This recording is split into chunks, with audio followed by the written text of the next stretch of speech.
Most people allow their fear of failure, 80%, allow their fear of failure to outweigh their desire to succeed.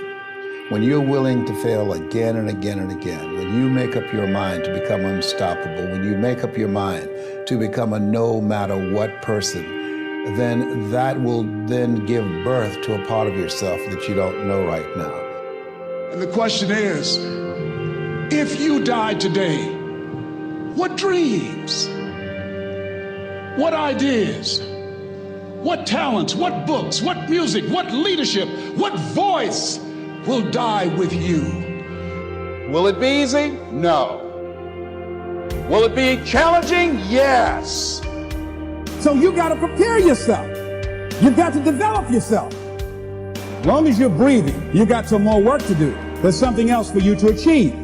Guess what? You're going to make some mistakes. You're going to make a lot of mistakes.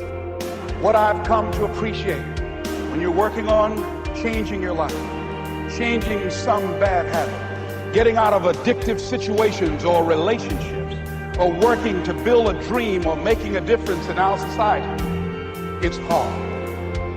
See, a lot of people, because of failure, they stop believing. Let me share something with you. You will fail your way to success. Yes. 8 out of 10 millionaires have been financially bankrupt. You will fail your way to success. It doesn't matter how many times you fail. It doesn't matter how many times people tell you that you can't do it. It doesn't matter if you don't have a dime in the bank. You will fail your way to success. These challenges that you face, they're going to do their best to take you down. Do not let them. Stand up, dig in, line up those problems and confront them, face them, fight them. Do not let them bring you down. In fact, let those challenges raise you up. Let them elevate you. Let their demands and their trials make you stronger. Let the adversity you face today turn you into a better person tomorrow. It's not over until I win. Not over till I get through. It's not over till I get over. Not over till I get what I want. Door can't open today, look out. I'm going to come back and take the hinges off. That's how you got to do that. You've got to have that kind of courage, that type of determination. If you want to make it happen, it's you. That you've got to take personal responsibility to make it happen. You may lose a family member, you probably will. Somebody may get cancer. Your business the government might change the rules. They might change things radically that you can't even do anything about it. You might go bankrupt. You might get divorced. I'm not saying anybody will, but no one knows what's going to really happen in your life. Life's full of uncertainty, but here's what you can know. You can decide that no matter what happens, you can have a great time. If somebody like Viktor Frankl can be locked up in Auschwitz and come out of that and experience finding joy in the middle of Auschwitz, then human beings have a capacity they've undersold themselves on. We think that the outside world determines how we feel. If people have to behave a certain way, if your husband or your wife or your kids or your coworkers or whoever, your boss, has to behave a certain way for you to be happy, and if they don't, you're unhappy, then you're always going to be unhappy, because the more people around you, the more they're going to change that, because they're all human, right? And if you have to be a certain way to be happy, you're going to violate it too. So my invitation is, as great as it is to achieve, more important to enjoy. And if you can enjoy every moment in that state, when you're feeling loving and playful and passionate and curious and awe, you treat other people 100 times better than when you're feeling frustrated, pissed off, overwhelmed, worried, stressed, or feeling sorry for yourself. You're going to be a better parent, you're going to be a better lover, you're going to be a better business person, you're going to have a better life. So my soliloquy is, decide. I realize that to have the level of success that I want to have, it's difficult to spread it out and do multiple things. It takes such a desperate, obsessive focus. You really got to focus with all of your fiber and all of your heart and all of your creativity. There's no easy way around it. No matter how talented you are, your talent is going to fail you if you're not skilled. You know, if you don't study, if you don't work really hard and dedicate yourself to being better every single day, you'll never be able to communicate with people, with your artistry, the way that you want. You're going to have to move ahead in spite of your fear. All right? I've said many times that every major decision in Saddleback's 42-year history that I had to make, I was scared to death to do it. I just did it anyway because I was not going to let fear dominate me. We're going to do the right thing. Never let fear stop you. Courage is not the absence of fear. Courage is moving ahead in spite of your fear. If you're not afraid, you don't need courage. You only have courage when you're scared to death and you do it anyway. Where does self-confidence come from? And this is the best advice I can give you on that. Not neglecting, first of all, the small daily discipline. Self-confidence really comes from feeling good about yourself. And one of the best ways to feel good about yourself is at the end of the day to know that you poured it on. You did your best. If you conducted a meeting, you did the best you could. If you made a phone call, it was the best phone call you could possibly make. If you wrote a letter, it wasn't a casual letter, it was your best letter.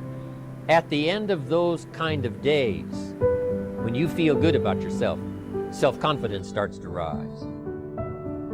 I'm asking you to stand at the door. I'm asking you, whatever threatens you, threaten it back. Whatever pushes against you, push it back. Whatever wants to overwhelm you like a father, stand up, take control, and do battle with your enemy, wherever you find it. Now here's one more. We must also deal with the enemies within ourselves. Some of the enemies are a lot closer than that. They are within. And I want to give you a list of some of the things to watch out for when you get back home, called enemies within yourself. Here's the first one, indifference. Whatever you do, practice not being casual. You've got to shake off sometimes the lethargy that would say, oh, well, maybe it's not going to work for me. Don't be casual. Casualness creates casualties. You've got to deal with it. Indecision is called the thief of opportunity.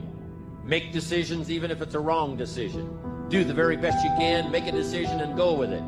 If it doesn't work out because it was a wrong decision, I'm telling you, that gives you experience now to make a better decision. Here's the next one, doubt. We've all got to deal with the enemy of doubt. Cynicism has a unique way of crowding in on all of us. Being cynical about society, being cynical about the past, cynical about the future. I'm asking you, don't let that disease grab you by the throat and ruin your chances to do well. Yes, it's easy to doubt that it can happen. It's easy to doubt. We've all got fears that want to crowd in. And here's one of the worst ones of all, and that is to doubt yourself. Don't doubt your own ability. You can possibly find. So whatever your enemies are here, drive them into a small corner. Here's the next one. Over caution. Hey, in the spring, if you're too cautious, you never will plant the seed. If you're too cautious, you won't take the chance. If you're too cautious, you won't step out front. Make this note. You got to take Check a out our chance. other motivational videos Drive your that will help you turn tendency life to be too in a cautious. positive Drive it direction. into a small corner. Yes, you can't be gullible. No, you can't go for everything. Yes, you've got to be careful. Yes, but don't be so cautious that it paralyzes you. Don't be so cautious that it restricts your chance to do better. See if you can't conquer that. Here's the next one. Pessimism. Yes, there's the dark side. Yes, there's the problem side. Yes, there's the difficult side. But I'm telling you, it's not the only side. Yes, the glass is half empty, but it's also half full. Yes, there's the dark side, but there's the light side. Yes, the night comes, but so does the day. I'm telling you, don't be afraid of both sides, opportunity and difficulty, chance and danger. Learn how to handle it all. Now here's the last one. You've got to deal with it. I have to deal with it. We all have to deal with it. And that's complaining. Yes, there's room for a legitimate complaint. But here's what I'm asking you. Don't let complaining master your life. If you become a chronic complainer, I'm telling you, nobody wants to be around you. Chronic complainer. I wouldn't want you for a business partner. Don't let complaining conquer your life. What I would call leadership leanings. They would have a tendency to lean or be gifted in that area, just like somebody's gifted in music or whatever. So I think that starts it, and I think I have that. But then I grew up in a leader's home. In fact, my father is 98, still living. Whoa. And in fact, until 2 years ago, was still working full time and was a terrific leader. So I grew up in a culture and environment of leadership. And so when I look at myself at where I am today, so much of it was caught from not only my father, but I've had great mentors throughout my life. In fact, while we're out here in Los Angeles, every time I come out here, I think of John Wooden, who mentored me for the last probably 11 years of his life. Whoa. And in fact, when you talked about this, sometimes you win, sometimes you learn, he did the foreword on that book. And he just loved the idea of how to get back up after you fail. So when you look at my home background, the leadership experiences that I had, because a person learns to lead by practicing leadership. And at a very early age, I was practicing leadership. And so it all comes together. And then when I began to realize everything rises and falls on leadership, I became really intentional, Tom, of developing my leadership skills. So I can remember, for example, I was probably, I don't know, maybe 26. I heard Earl Nightingale say on a tape that if you had spent 1 hour a day, every day, on one subject for 5 years, you could become an expert on that subject. So I said, wow, I want to become an expert in leadership. So for the next 5 years, I spent an hour every day reading about leadership, talking to leaders, asking leaders questions, practicing leadership, but it really was consistent. And when I started that process, I was thinking 5 years. Earl Nightingale said I could become an expert in 5 years. Okay, wow, leadership expert, hello. And so I kept, I was kind of like doing countdown, 5 years, 4 years, 3 years. I'm thinking I'm Cape Canaveral, okay. But something happened to me about halfway through that 5-year process. Instead of keeping asking myself, how long will it take? How long will it take? How long will it take? One day I began to realize how I was growing as a leader and the change that was happening within me. And I stopped asking the question, how long will it take? And I started asking the question, how far can I go? And everything changed that day. I realized that you can set goals and have 5-year goals, whatever, but I changed from a goal mindset to a growth mindset. And the fact that if I would be intentional in the areas of growth that would have the return and would fit who I was, then I could really be successful and help a lot of people. And that was a kind of a shift for me. And so when I wrote my first leadership book, I thought I would write one leadership book and I'd be done. I didn't think 100 books later. I had a lady the other day said, "You've written more books than I've ever read in my life." You know what I mean? But I didn't have any intention to write a lot of books. But growth allows you to continue to expand yourself and your world until there's just so much more that you know and so much more that you want to share. So my journey has been really one of understanding that if I every day intentionally grow, the question is just how far can I go? And I don't know that answer. I'm still growing. I'm still moving towards that finish line.